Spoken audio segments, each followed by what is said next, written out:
आपने अपने बेटी की शादी करवा करके उनका घर बसा दिया, लेकिन दूसरे की बेटी को सन्यासी क्यों?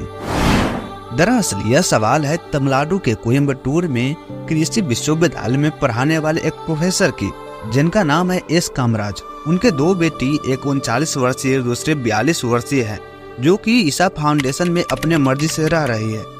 याचिका पर सुनवाई करते हुए मद्रास उच्च न्यायालय के न्यायमूर्ति ईसा फाउंडेशन संस्थापक से यह पूछ रहे हैं कि हम जानना चाहते हैं कि एक व्यक्ति जिसने अपने बेटी की शादी कर दी और उसे जीवन में अच्छी तरह से स्थापित किया, वह दूसरे की बेटियों को सिर मुंडवाने और एकांतवासी की तरह जीवन बिताने के लिए क्यों उत्साहित कर रहे हैं? जग्गी वासुदेव कौन है? इन पर यह सवाल कैसे उठा और क्यों उठा? चलिए शुरू से जानते हैं। किसी भी संस्कृति की जड़ें उसकी गहरी आध्यात्मिक परंपरा से छुपी होती है। भारत के योग परंपरा का आरंभ किसी और से नहीं बल्कि स्वयं आदि योगी से होता है। आदि योगी, जिन्हें शिव के नाम से भी जाना जाता है, योग के पहले गुरु थे। उन्होंने मानवता को अनमोल ज्ञान दिया जो आत्मा की स्वतंत्रता और परम आनंद की ओर ले जाता। जग्गी वासुदेव, जिसे आप सदगुरु के नाम से भी जानते हैं, उन्होंने आदि योगी के द्वारा कहे गए बातों को लोगों में फैलाने का काम किया। आज योग केवल एक व्यक्तिगत साधना नहीं रही है, यह एक विश्व आंदोलन बन चुका है जो हर व्यक्ति की आंतरिक शांति और संतुलन की ओर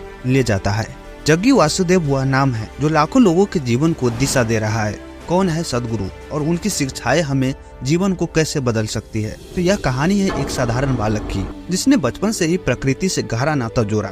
वासुदेव जग्गी, जिनका जन्म 3 सितंबर 1957 को मैसूर कर्नाटक में हुआ था, उनका ध्यान हमेशा प्रकृति, नदियों और खुले आसमान की ओर था। जग्गी वासुदेव ने अपनी आंतरिक यात्रा की शुरुआत जीवन के साधारण अनुभवों से की, लेकिन उन्होंने वही किया जो बहुत कम लोग कर पाते हैं। जीवन के हर पल को गहराई से महसूस किया। युवा अवस्था में उन्होंने यात्रा की, पहाड़ों और जंगलों की खोज की, लेकिन उनकी सबसे महत्वपूर्ण यात्रा बाहर नहीं बल्कि भीतर की थी। और यह यात्रा उस क्षण में गहराई से बदल गई जब उन्होंने चामुंडी पहाड़ियों पर ध्यान करते हुए एक अनूठा अनुभव किया। ध्यान के उस अनुभव ने सदगुरु को आत्मज्ञान की ओर प्रेरित किया। यह वही क्षण था जिसने उनके जीवन को पूर्ण रूप से बदल दिया और उन्हें सदगुरु बना दिया। सदगुरु ने अपने आत्मज्ञान की प्राप्ति के बाद लोगों के जीवन में जागरूकता लाने की ईसा फाउंडेशन की स्थापना की।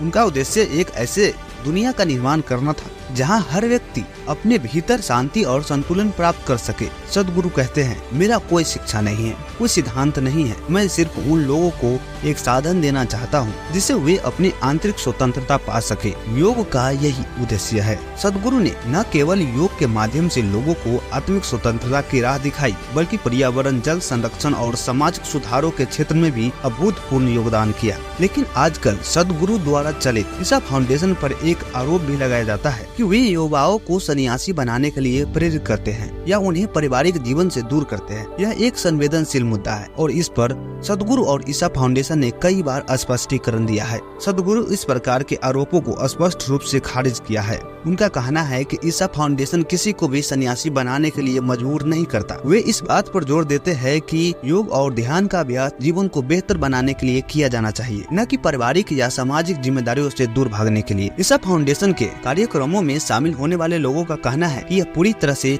स्वैच्छिक होता है और कोई भी व्यक्ति अपने अनुसार कार्यक्रम का हिस्सा बन सकते हैं या उनसे बाहर जा सकते हैं। सदगुरु की शिक्षाएं इस बात पर आधारित है कि एक व्यक्ति को अपने भीतर की यात्रा करनी चाहिए, लेकिन इसका मतलब यह नहीं है कि वह दुनिया और पारिवारिक जिम्मेदारियों से मुंह मोड़ डाले।